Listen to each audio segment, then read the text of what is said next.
Okay. Uh, well, thanks for allowing me to join you virtually. I'm sorry I injured my knee last week and couldn't hobble through all the airports to get there today. So apologize for not being able to be with you. Um, see. So the argument I'm going to make is that we're in a rapidly accelerating worldwide set of tectonic changes. Uh, and that we're creating, it's creating enormous adaptive challenges for all of us all over the planet, that it's exacerbating inequities, isolation, marginalization. And ground zero for all these changes are families. And yet it's largely invisible, and right now we have no social strategy to support families. And I'll come back to this. I think Neal will probably talk about social strategies as well, because we have social strategies for healthcare and early childhood, but not for families. And the threats to families really threaten the developmental scaffolding that's essential for optimal early childhood development, lifelong success and prosperity. Our current approach that we're approaching this is really way too incremental and technical and short-sighted, given what we're facing and what we're going to be facing for the next foreseeable future for many, many years. And this is a complex adaptive system problem and needs to be addressed by meta policies that will change the ecosystem of early childhood development. And this really requires a different strategy, tools, platform, and approach. And I think my colleague Rob Kahn earlier talked about All Children Thrive in Cincinnati, and that's one approach that I'll come back to if I have time. My intent with my argument is really, how do we chart a course that's worthy of our children and worthy of the values our nation was founded on to advance? I'm going to this high level, sort of given the state of our country right now, what's going on in the world. I think we have to ground it in a sort of values discussion. We need to redefine progress in this post-GDP sustainable development goals world and begin to usher in a new economic reality, new markets, value production pathways. And again, I think early childhood is all about this new economic reality. We also need to reclaim the future of our children by planting a flag 20 years into the future so that we can create a timeline that actually gets us to where we want to get to and a North Star. And we need to really shift from a pay-for-failure approach, which is our dominant strategy and ideology for children in our country, to one that's really investing in their success early on. And that's a profound change that needs to take place. We also have to connect our values to value, especially in a time where we're looking at how we shift from volume to values. We need to connect our values to value. And that means reclaiming about 10% of the GDP, or about $2 trillion, that is wasted by the current 2.0 healthcare system that's spending way too much money after the fact. And we need to also be thinking about how we pre-distribute resources, not redistribute, but pre-distribute them earlier in the lifespan, so that we change the 10-90 split, with 10% of the population increasing and owning most of what happens in the United States, 80% of the assets, and 90% of them owning 20% of the assets. And that inequality can't persist. We also have to shift the century-long redistribution of sending most of our resources in our society towards the end of the lifespan. Because we've spent, for the last century, we've been between mortgages, insurance, and Social Security, Medicare, all the funds in our society flow towards the end of the lifespan. So we're never going to have the kind of investment we need. We're never going to have the kind of change unless we start investing very differently. And I think we also have to double down on democracy and trust and optimism and create a new sense of purpose and priority in terms of child well-being, and with a lot more local innovation, improvement, and new kind of stewardship to do this.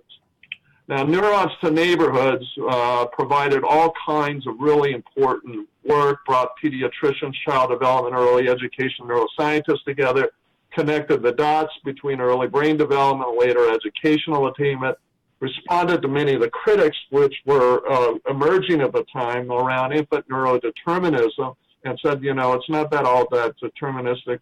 It's not all biological. It has to do with what's going on in nurturing relationships, the role of communication, providing children opportunities to learn. It taught us more about the development as a transactional, incremental, and cumulative process. And the neighborhood piece was really important because it signaled that early environments matter, yet the role of place, context, and ecosystem, while important, are hard to define, measure, and specify in terms of where we were at 20 years ago. 20 years later, the science is stronger and even more supportive. We have know more about relational and epigenetic influences and more about the epigenetic landscape.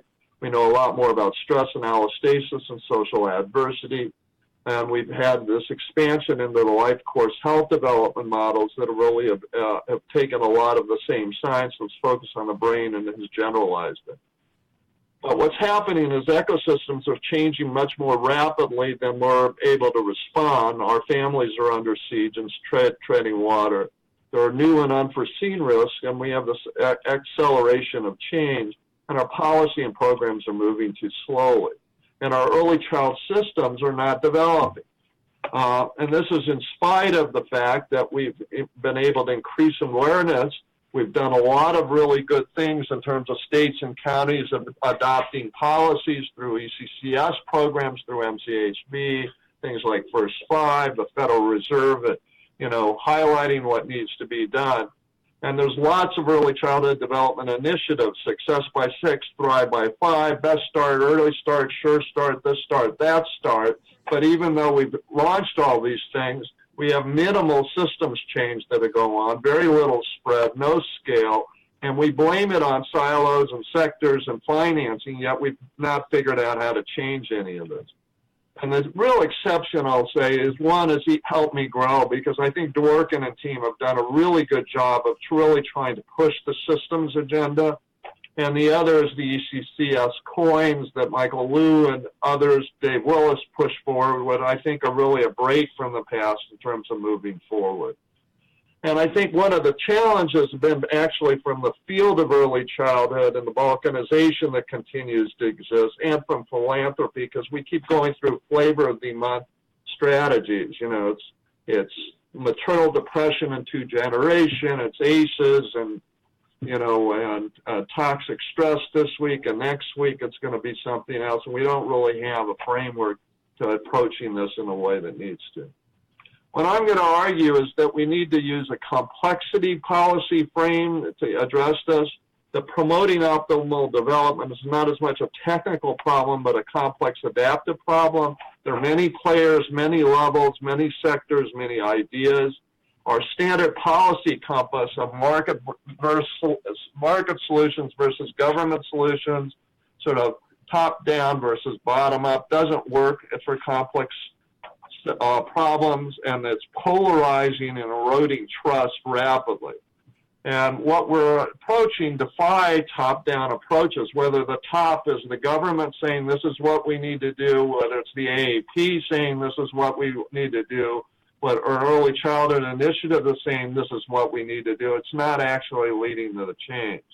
And what complex adaptive system science provides is a new approach and new tools, new ways of developing collective intelligence and collective action, but it's a very different policy approach. And it enables bottom-up solutions and new kinds of markets to develop. And then we have to create new markets. And these aren't economic markets, they're kind of social innovation markets that need to move forward. So what's important to recognize is that solutions will emerge from the interconnected nature of the problem if we allow them and support them to emerge. Solutions will require an evolution of our social norms. So we have to create a mindset of evolution, of change. And right now we have kind of a fixed early childhood mindset. We have to create a kind of an evolutionary developed one. And we have to have a set of meta policies that change the eco-structure, meaning all the things that influence the choice architecture and the possibilities for individuals and organizations in cities and communities. If we're going to create resilient environments to achieve these goals, we also have to encourage a healthy dose of optimism, welcome disruption, and really prime things for emergence rather than sort of saying this is what we have to do in each place and, in order to move forward. And a complexity frame starts to encourage root cause analysis of inequities and inefficiencies and creates a different kind of policy portfolio. It creates a way of connecting values to value. Our values that all people are created equal, that comes from the Declaration of Independence. Our value that equal opportunity to realize potential, that comes from our Constitution. And what I think is most important from the science of life course development is the value that we have to have equity from the start because it's very hard to play catch up, it's inefficient, and it doesn't work very well. We also have to be able to, the complexity frame allows us to elucidate how systems produce inequity, leverage points, and places of collective action. And it also allows us to think about what kind of adaptive solutions and learning systems that we need and the kind of adaptive toolkit we need.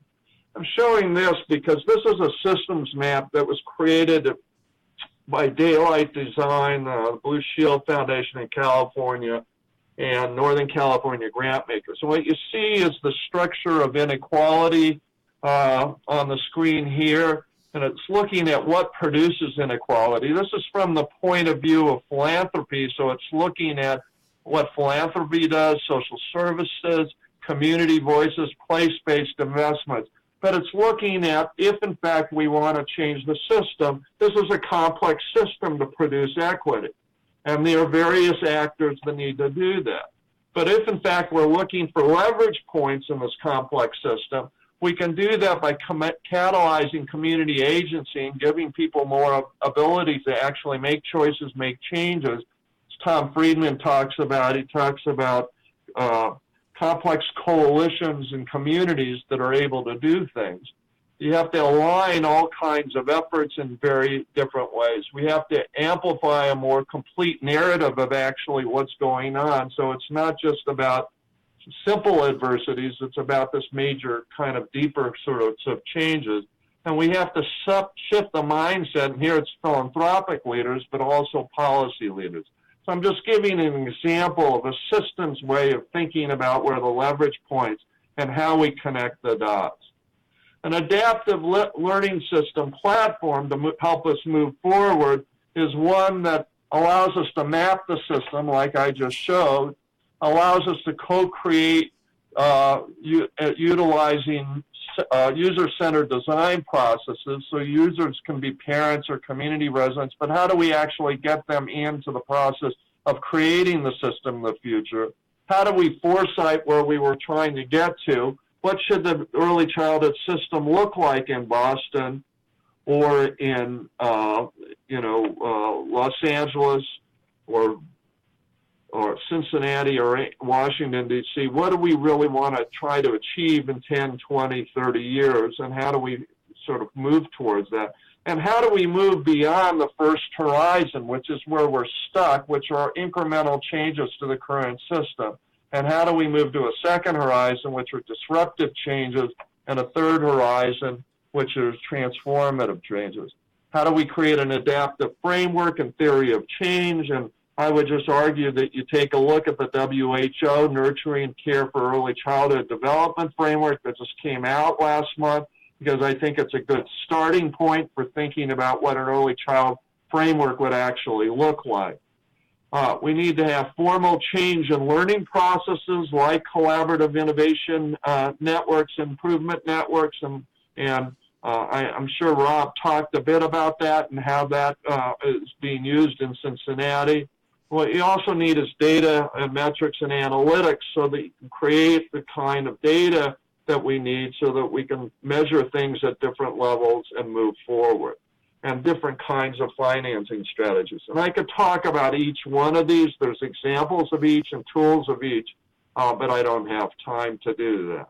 So let me just quickly, with my last 5 or 6 minutes, highlight these tectonic changes that changed from an industrial revolution that went on nearly a decade ago to the IT revolution that's going on. And we're going through, all these things are hitting at the same time. This is sort of what's disrupting our society at present.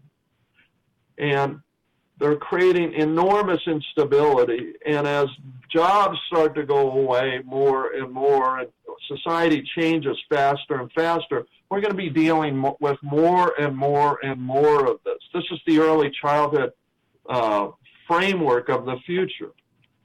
And this is the basic challenge that we have, that our technology and world is faster than we can adapt to as human beings. And many of the problems we're seeing are actually maladaptation. They're life course maladaptation problems that have to do with what's going on. And I'm just going to click through this. And we're seeing a change in the health problems in children. So the chronic health problems are now 40% of kids have them. We have growing prevalence of mental health disorders, greater appreciation role of neurodevelopmental problems, and we have lots of things that are happening at the same time.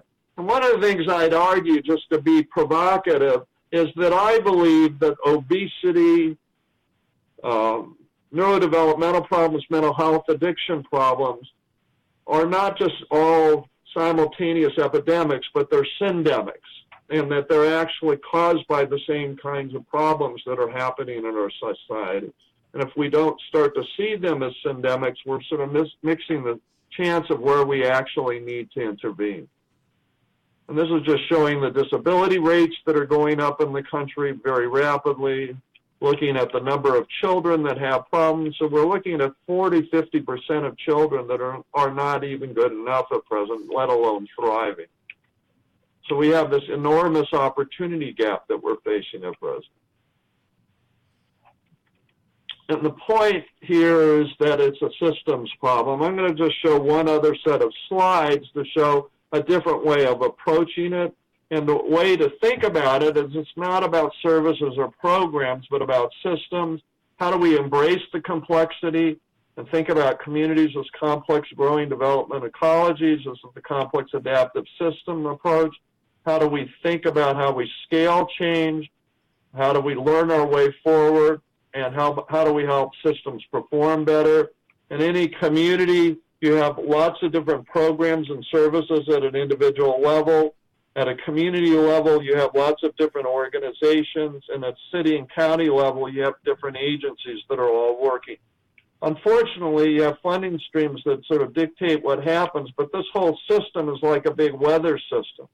And things are basically knocking into each other. They weren't designed to produce healthy human development. They were designed to do various other kinds of things. So if, in fact, we want to get the city and county to work together, they have to align their efforts for communities to work together. And what Rob was showing is how do you get communities in Cincinnati to align their efforts and network what they're doing to achieve results. And how do you get service pathways to work? In order to do that, you have to have a learning system, a learning network that actually creates a way for collaborative, inclusive, motivational kinds of ways of moving forward. And places that are putting this in place, like Cincinnati, are showing that they can make achievement and change that can go on.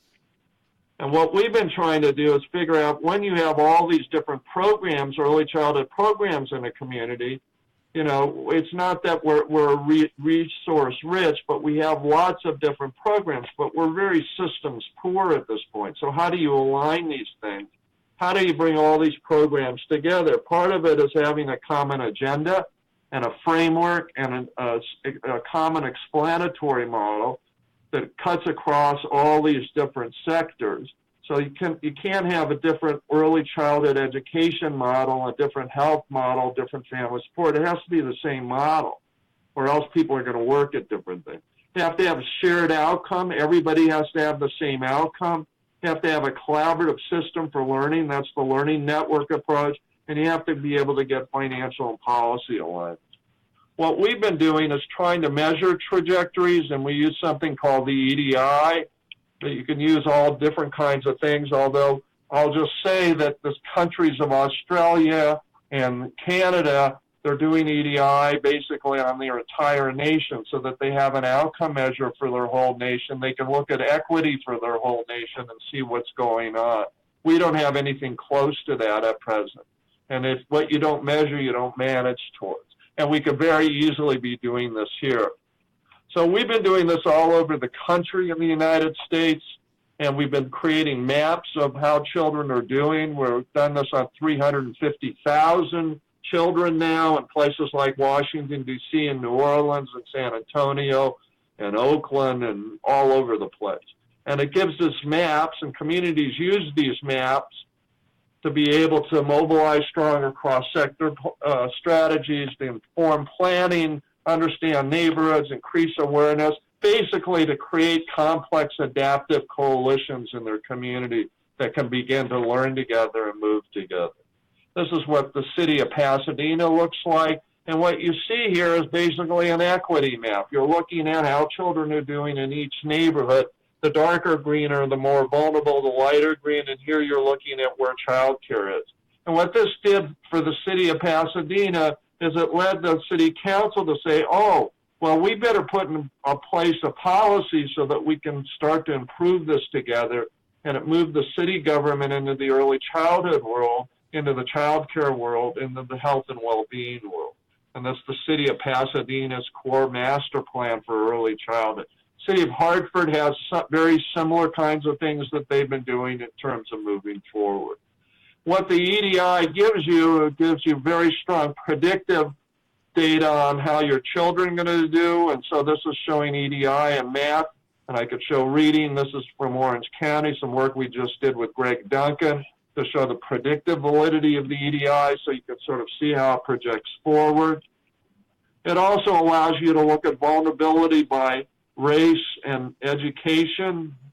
And this is looking at EDI data from across the country and looking at vulnerability. And what you see here are different races and different income groups. This is looking at emotional development or cognitive development across the country, different quintiles of income, different ethnic groups. And so again, there's data systems that currently exist that we could be using, but we're not, on a national level in every community, so that we could actually be measuring the race and ethnicity equity gap that we have. So we could look at the percent of vulnerable kids and begin to measure the gap and be able to map that and use it for learning in systems. What this allows us to do is allows us to begin to look at what our communities look like and how we deal with the opportunity gap in communities in distressed neighborhoods, and figure out how we begin to map these so that we can actually deal with the complexity and think about how we actually change communities in order to make the kinds of changes. The point here is that data systems and the right kind of data can illuminate the complexity of the adaptive systems and begin to tell us a lot more about how children are doing in ways to begin to tell us something about where they start from and where they're getting to, and so that we can actually measure progress in terms of what's going on. And we can start to look at family assets and others. And I'll just briefly show that we're measuring community vulnerability instead of adverse childhood experiences. These are adverse community experiences, and mapping those adverse community experiences. And again, you can look at the EDI and these adverse community experiences and see what happens. The point here is that we can use data systems basically to align what we're doing, to create ways of bringing these systems together and to create new kinds of currency so that we have new kinds of tools. And we're seeing this very effectively being done in San Antonio, Washington, D.C., Pasadena, Hartford, various places are using it. And what's been important, it's been a gateway drug for many of these places so that they actually start to think about what they should be doing in order to move forward. So I think my time is up. I was going to talk a little bit about All Children Thrive and what we're trying to do there in terms of actually beginning to build a national social movement that focuses on all children, begins to use this complex adaptive systems approach and building the capacity of communities to make this kind of changes and use this new kinds of tool set. And I think Rob talked a little bit about All Children Thrive Cincinnati, so you got a sense of what they've been doing, and we're trying to create a national network of places that can do this, like Cincinnati and Washington, D.C., and Buffalo and Pittsburgh and New Orleans. There are a whole bunch of places that want to join Cincinnati and moving that forward. And we're actually just launching in California an All Children Thrive Cities initiative, and have gotten $10 million from our state legislature to focus on how we can get 75 cities to begin moving a movement forward to begin to start to make the kind of systemic policy changes that need to take place. And so let me stop there, and either, I guess, am I going to take questions or wait till after Milt talks to We're going to wait until Dr. Kotochuk talks. So thank you very much, Dr. Halfon.